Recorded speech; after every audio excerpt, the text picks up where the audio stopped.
फिर मैनेजर से कहा कि आपके इस वेटर को बोलो कि यहाँ बगल में खड़ा रहे और मुझे गाली सुनाओ, मेरे साथ लड़ाई करे तो मैं खाना शुरू करूं। बोले सर आप ये क्या कर रहे हैं? बोले सुनाओ। एक आदमी ट्रैवलिंग प्रवास पे था, बिजनेस टूर के लिए निकला था, सेल्समैन था। तो कहीं किसी रेस्टोरेंट में गया, वो भूख लगी थी, भोजन के लिए गया। तो वहाँ उसने बैठा तो पानी का गिलास रखा गया, इसने पानी पिया और वेटर ने पूछा कि क्या लाऊं साहब? बोले जोरों की भूख लगी है। बोले साहब आप कहिए, वो तुरंत हाजिर। बोले जली हुई रोटी है? तो उसने कहा कि सर गरम गरम फलके आपको खिलाएंगे, जली हुई रोटी आप क्या मस्करी करते हैं? बोले कच्चे भात मिलेंगे, या ज्यादा नमक वाली या बिना नमक वाली दाल है? अध जला अध भुना अध कच्चा पापड़ मिलेगा?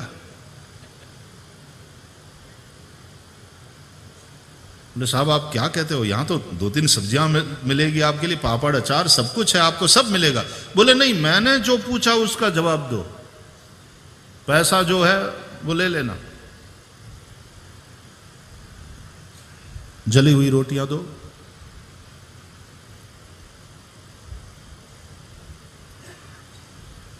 मैंने जैसा कहा वैसा दाल लाओ, वैसे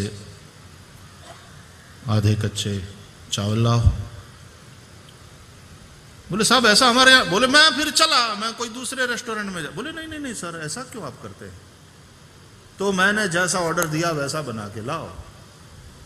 वेटर ने मैनेजर से कहा कि विचित्र आदमी आया है, ऐसा बोल रहा है, कहता है टिप भी मिलेगा तुमको, अच्छा सा पैसा भी दूंगा ऊपर से। मैनेजर ने कहा अपना क्या जाता है, दे ना, वैसा बना के दो। तो वैसी सब चीजें बन करके आई, परोसी गई, देखकर प्रसन्न हुआ। फिर मैनेजर से कहा कि आपके इस वेटर को बोलो कि यहां बगल में खड़ा रहे और मुझे गाली सुनाओ, मेरे साथ लड़ाई करे तो मैं खाना शुरू करूं। बोले सर आप ये क्या कर रहे हैं? बोले सुनाओ, 50 रुपया ज्यादा टिप दूंगा। लेकिन सर ये सब आप क्यों कर रहे हैं? बोले 1.5 महीने से बाहर हूं, मुझे घर की याद आ रही है, थोड़ा घर जैसा लगे वातावरण। लो ये दशा है। फिर भी त्याग नहीं होता। भर्तृहरि को त्याग की भावना आ गई, वैराग हो गया, सब कुछ छोड़ के। भर्तृहरि के पास तो कितना था, और इसको 10/12 की खोली छूटती नहीं इससे। त्याग का सामर्थ्य आदमी जुटा नहीं पाता। पत्नी पति को स्वामी नहीं कहती, नौकर सेठ को स्वामी नहीं कहते, 400-500 करोड़ का आसामी हो उसको कोई स्वामी नहीं कहता, और जिसके पास कुछ नहीं, 2 भगवे कपड़े, 5 घर की भिक्षा मांगकर पेट भर लेते हैं और भगवान का भजन करते हैं, गो सेवा में लगे रहते हैं, सामने मिल जाए तो हम कहते हैं स्वामी जी प्रणाम। किसने स्वामी बनाया उनको? त्याग ने। त्याग ही स्वामी बनाता है। भोग में गुलामी है।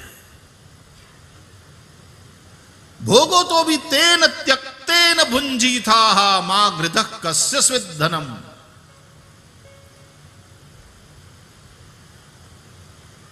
ये मेरा नहीं है, हमारा शरीर भी हमारा नहीं है, तो और पर तो हम दावा कैसे करें? ये बेवकूफी है। संसार किसी का हुआ ही नहीं है। वास्तव में जो अपना हो नहीं सकता वह संसार है, और जो कभी खो नहीं सकता वह परमात्मा है। संसार को पाना संभव नहीं, परमात्मा को खोना संभव नहीं। खोया कब था जो पाने की बात करे? वो तो है ही है, नित्य है, निरंतर है। बात अनुभव करने की, उस और दृष्टि तो करो, उस और तो देखो, संसार की ओर से दृष्टि मोड़कर जरा उस और देखो।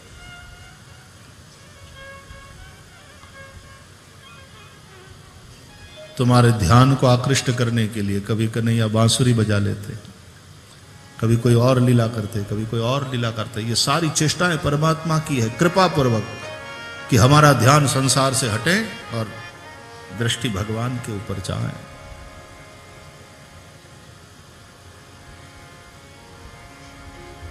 कभी कभी जीवन में दुख आता है, कोई समस्या आती है, वो भी यही है, जरा ध्यान ठाकुर जी की ओर जाए। मोस्टली लोग मुड़ते हैं तब मंदिर जाते हैं, मेरे नाथ बचाओ।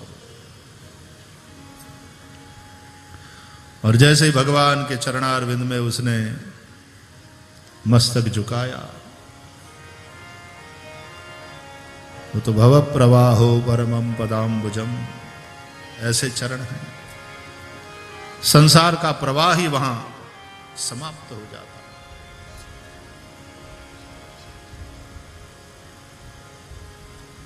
तो छूटने की बात,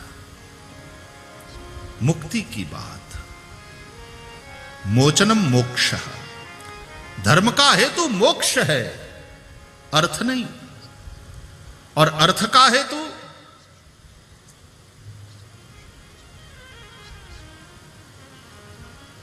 धर्म है, काम नहीं। धर्म अर्थ काम मोक्ष, इसका हेतु ये है, धर्म का हेतु ये है, ये नहीं है। धर्म अर्थ के लिए नहीं, अर्थ का हेतु धर्म है, अर्थ का हेतु काम नहीं है।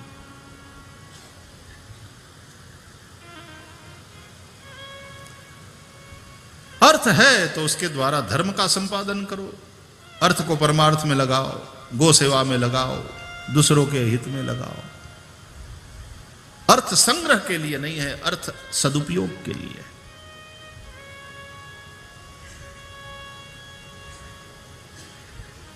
अर्थ का हेतु काम नहीं है। अपने कामनाओं को, अपने ही इच्छाओं को पूरा करने के लिए अर्थ लगाया कि मुझे बढ़िया मकान चाहिए, बढ़िया कपड़े चाहिए, बढ़िया खाना चाहिए, बढ़िया मोटर कार चाहिए, ठीक है, उसी में लगाओगे, भोग में ही लगाओगे, अपनी कामना को पूर्ण करने में ही अर्थ लगाओगे। अर्थ का हेतु वो नहीं है, अर्थ का हेतु धर्म है। और काम का हेतु, काम भी काम का है, लेकिन काम का हेतु क्या है? बोले जीवन चलता रहे, इंद्रियों को तृप्त करना, यह काम का हेतु नहीं हो सकता, क्योंकि काम से इंद्रियां कभी तृप्त हुई भी नहीं। न जातु कामः कामानाम उपभोगेन शाम्यति हविषा कृष्णवर्तमेव भूय एवाभिवर्धते। जीवन चलता रहे, मैं जीने के लिए खाऊं, ठीक है, खाने के लिए ना जीऊं। जीवन के लिए रोटी जरूरी है, कपड़ा जरूरी है, मकान जरूरी है, जितने से काम चल जाए ठीक है।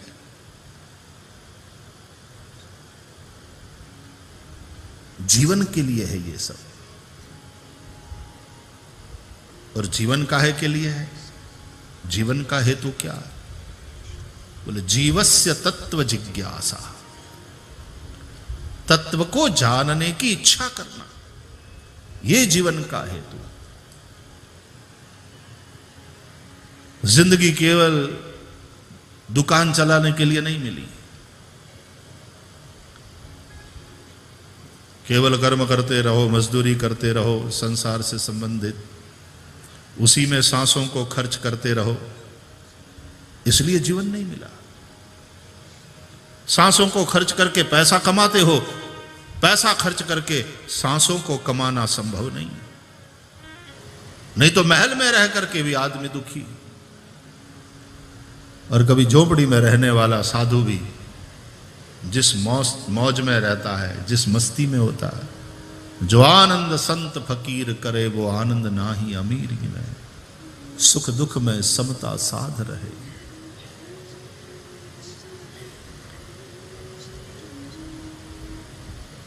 मनुष्य का स्वभाव ऐसा हो गया है, जो है उसका भी आनंद नहीं, संतोष नहीं उसके जीवन में, और साधु अभाव का आनंद लेता है, उसके जीवन में अभाव का आनंद।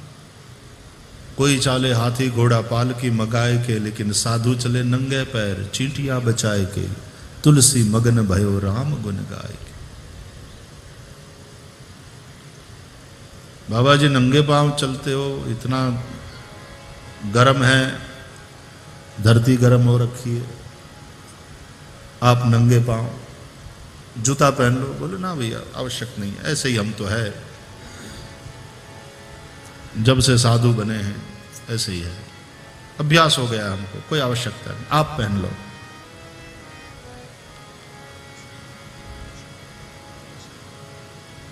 भाषा ही अलग होती है उन महापुरुषों की। बाबा जी आपका नाम?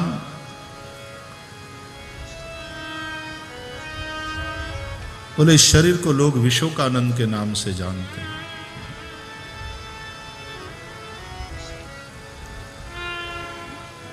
कब सन्यास लिया, कब घर छोड़ा बाबा जी?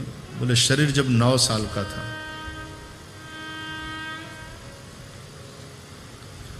तो बाबा जी जूते नहीं पहनते, क्यों नहीं पहनते आप?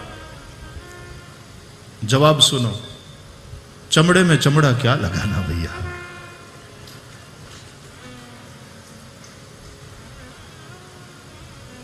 ये नहीं है उसकी मस्ती,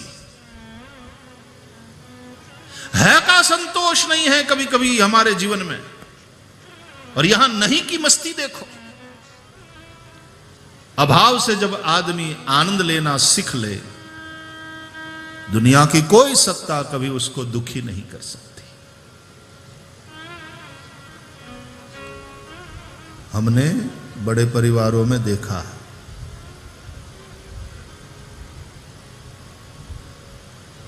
एक बार अमेरिका में हम थे तो कथा यात्रा के लिए गए थे, तो जिस घर में ठहराया गया तो उन्होंने अपना जो बड़ा वाला कमरा था उसमें ठहराया। उसका बाथरूम हमारे रूम से बड़ा था।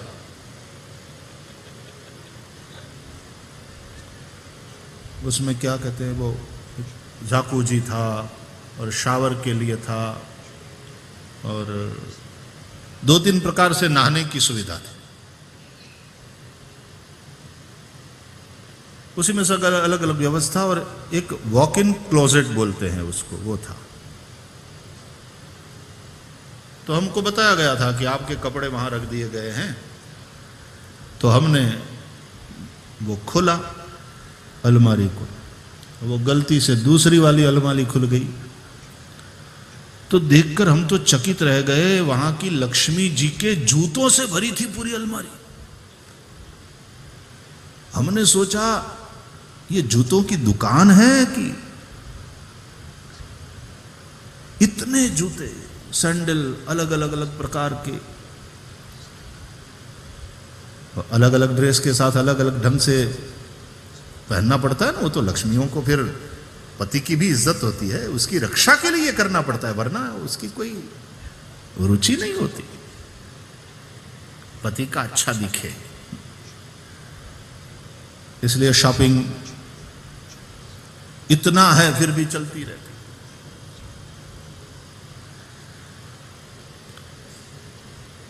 सुखी लोगों के परिवार में महिलाओं को 2 समस्या होती है, 2 समस्याओं से महिलाएं ग्रस्त रहती है। एक तो अलमारी में कहीं जगह नहीं और पहनने के लिए ढंग के कपड़े नहीं। 2 समस्याओं से ग्रस्त रहती है माताएं।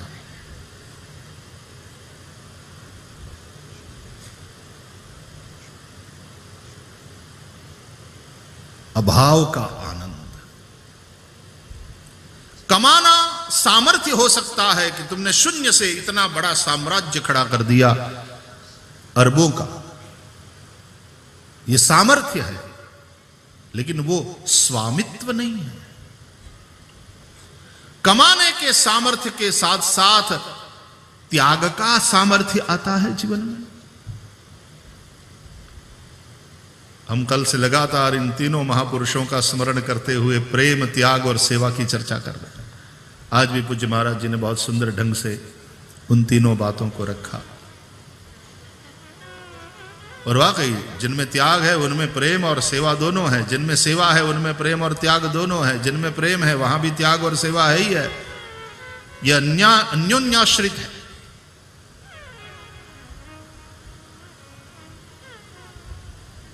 बिना इसके वो नहीं रह सकते, तो परस्पर है।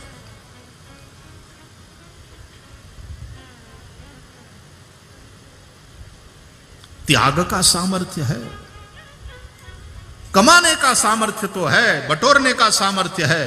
सलाम, अभिनंदन,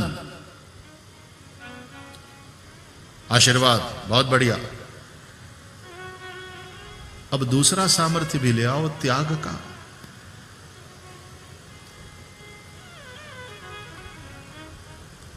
और त्याग का सामर्थ्य ही व्यक्ति को स्वामी बनाता है।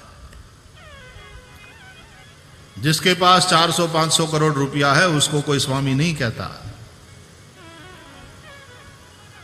उसकी पत्नी भी अब उसको स्वामी नहीं कहती, फर्स्ट नेम से बुलाती है। आ गए पीयूष। वो मुन्ने के पापा वाली बात तो गई, टप्पू के पापा हुआ करते थे, ठीक। अब तो नाम से ही पुकारती, आ गए पीयूष। स्वामी कहने की तो बात छोड़ो। और कभी पतिदेव घर आए, डोरबेल बजाए और ये दरवाजा खोल करके ये कहे पधारो स्वामी, तो बेचारा मूर्छित होकर के गिर जाएगा। उसको लगेगा मैं अपने घर ही आया कि कहीं मैं गलती से कोई दूसरे घर में, और ये मैं क्या सुन रहा हूं।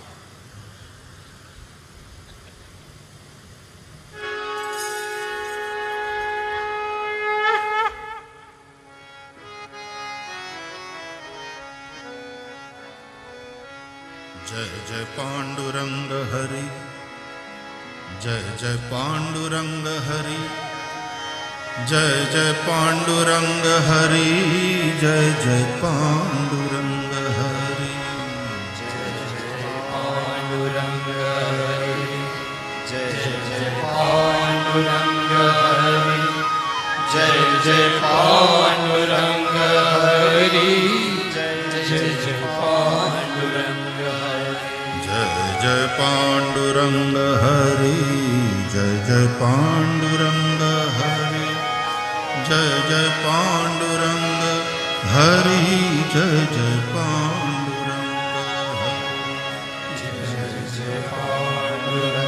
हरि, जय जय पांडुरंग हरि, जय जय पांडुरंग हरि, जय जय पांडुरंग हरि।